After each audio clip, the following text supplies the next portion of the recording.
My daughter sided with my wife and helped her hide an affair, saying, "I'm sorry, Dad, but Mom deserves to be happy." But after being left behind, they both returned, asking me for financial support. Hello Reddit I plus here. My name is Daniel Mercer. I'm 52, a senior operations manager for a logistics firm. I was married to Rachel for 26 years. We have a daughter, Emma, 25, smart, driven, and for most of her life, my pride and joy. We didn't have wealth, but we were stable. We owned our modest 3-bedroom home in a quiet Oregon suburb. Rachel worked part-time as a school office assistant. I covered most of the bills.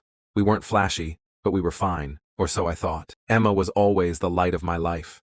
She'd call just to talk, send me memes, ask for career advice. I helped her land her first job in tech. A year before it all unraveled, she started talking about buying her own place.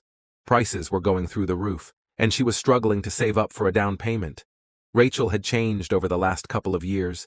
She became increasingly restless, almost agitated with our life. She'd started doing yoga and made a new circle of friends, mostly affluent women who posted cruise selfies and new kitchens on social media. She started going out more, brunches, girls' weekends. She never invited me. Then came the comments. My clothes weren't sharp. I lacked ambition. I was too content with mediocrity. She became distant. The intimacy faded to nothing. She was always on her phone, screen tilted away, locking it when I walked in. I asked if there was someone else. She said no. She said I was being paranoid, that she needed to find herself, and wished I would be more supportive of her growth. Around that time, Emma became noticeably colder toward me. She and Rachel were whispering together constantly. My daughter, once so open, had become a stranger. Despite the shift, the conversation about Emma's house continued. She had found a small starter home she liked. Rachel kept suggesting we should help her.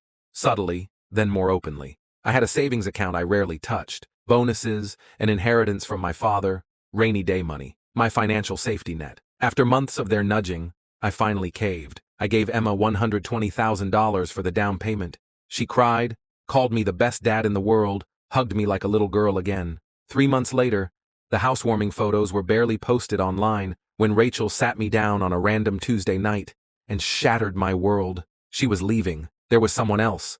A man named Colin. He was wealthy, sophisticated, supportive, she said. She was moving into his $1 million house uptown. She'd been seeing him for nearly a year. She said we'd grown apart. She spoke like it was a chapter closing, not a betrayal detonating. And then came the dagger. Emma knew, had known for months. Rachel said Emma found messages on her phone but eventually understood that her mother deserved to be happy, that she'd come to terms with it. I did the math in my head. Emma knew when I gave her the money, knew her mom was leaving me, knew everything, and she let me hand over my entire savings. She smiled in my face, hugged me, sat beside me at the lawyer's office and signed the closing documents.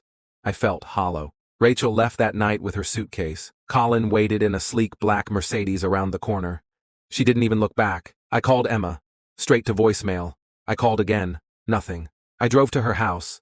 Her car was there. I rang, knocked, yelled her name. I heard footsteps. No one answered. She hid from me. The next few days were a blur. I moved through the house like a ghost. The woman I loved, gone.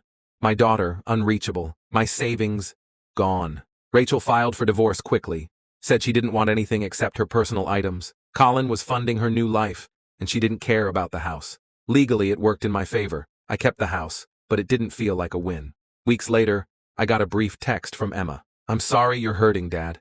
This has been hard on all of us. Maybe we can talk when things calm down." No mention of the money. No real apology. Just distance. I saw a lawyer. Asked if there was any way to get the money back. He was blunt. No contract, no conditions, no chance. It was a gift. And legally, the courts don't undo generosity, no matter how deeply it was betrayed. I turned the page. Sold the house. Bought a small townhome. Rebuilt my savings. I lived quietly. Worked. Read. Took long walks. 3 years passed. Then one night last month, my phone rang. Rachel. Colin had dumped her. Apparently his wealth was complicated. Investments tanked. The luxury lifestyle dried up. Rachel was unemployed. Homeless. Emma had her own problems. Laid off after a merger.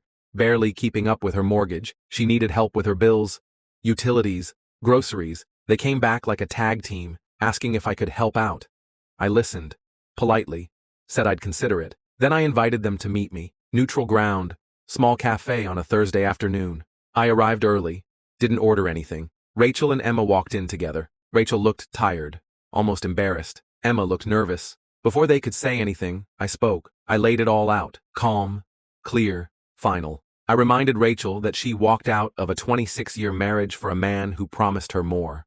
That she burned the bridge when she left, not just to me, but to the life we built. That her choices had consequences. Then I turned to Emma. I told her that her betrayal went deeper. She had not just stood by while her mother dismantled our family.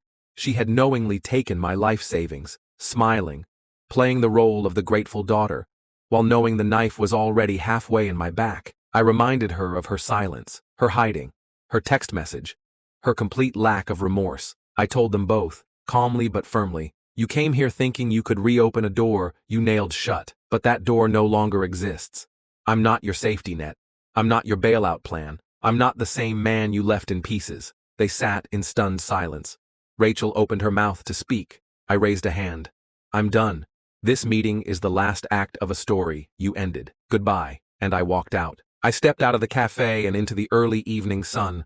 For the first time in years I felt light. Not happy, not yet, but unburdened. Something had finally clicked inside me during that meeting. I didn't owe them anything, not explanations, not comfort, and certainly not money. They had made their choices, and I had finally made mine. I didn't look back. Over the next few days, I expected another message, a guilt trip, a rant, maybe even an apology born of desperation. But none came. Rachel stayed silent. Emma, too. Maybe they were shocked that I didn't crumble, that the man they'd underestimated, the quiet, predictable provider, had become someone who could say no with conviction. I won't lie and say it didn't hurt. Especially Emma. A father never stops hoping, but hope, I've learned, can be a cruel drug when it's tied to people who no longer see you as a person, only as a source. I gave myself permission to stop waiting for her to come back. 6 months later, my life began to feel mine again. I joined a hiking group, took weekend road trips, read more books than I had in the last decade. I reconnected with old friends, one of whom, Lauren, had recently gone through a divorce of her own. We got dinner one evening, just two old friends catching up. Then dinner turned into coffee. Then coffee turned into long walks, easy laughter, and a kind of companionship I hadn't felt in years. Calm, respectful, sincere. She never asked about my past, unless I offered it. And when I told her about what happened with Rachel and Emma, she didn't try to fix it or judge it. She just listened. That kind of empathy? It's rare and healing. One morning, as I was leaving for work, I found an envelope tucked into my mailbox. No stamp, no return address. It was a letter from Emma. The handwriting was familiar. The words weren't. Dad, you don't have to read this. I know you might not even open it. But I needed to say something without asking for anything. You were right at the cafe. About all of it. I made a terrible, selfish choice. I convinced myself I was doing the right thing because I didn't want to lose Mom. But I ended up losing you instead. I've thought about calling 100 times. But shame kept me quiet. And pride. And fear. I don't deserve forgiveness. I don't expect it. I just wanted you to know I'm sorry. For everything. For the silence. For the betrayal. For taking your help and using it like it meant nothing. You didn't deserve that. I've started seeing a therapist. I've cut ties with Mom. Things with her. They weren't what I thought. She's still blaming everyone but herself. I'm not writing this to throw her under the bus. Just to say, I finally see it clearly. If you ever want to talk, I'd be grateful. But if not, I understand. Love, Emma. I read it 3 times. My hands shook. Was it real? Was it just another performance? I didn't know. And for the first time, I didn't rush to decide. I set it aside. Took a deep breath. Then I walked out the door, went to work, and lived my life. Present day. It's been nearly 4 years since the day Rachel left. Lauren and I are still together, slow and steady. She's met my friends. I've met her kids. We make each other laugh. We listen. There's no drama, no manipulation. Just peace. Emma and I have spoken once, briefly, over coffee. I told her I appreciated the letter. Told her I hoped she was doing better. She cried. I didn't. She didn't ask for money. I didn't offer it. We haven't spoken since, but the door, at least, is no longer locked. Just closed. Gently. Final thoughts. People will tell you that time heals.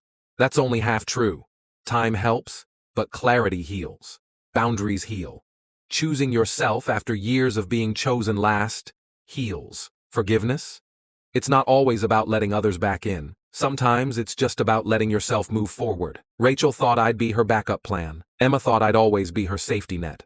But in the end, I was just a man who learned that love without respect is a trap, and trust, once shattered, is not something you owe someone just because they share your blood. I gave them everything, and now, finally, I give myself peace.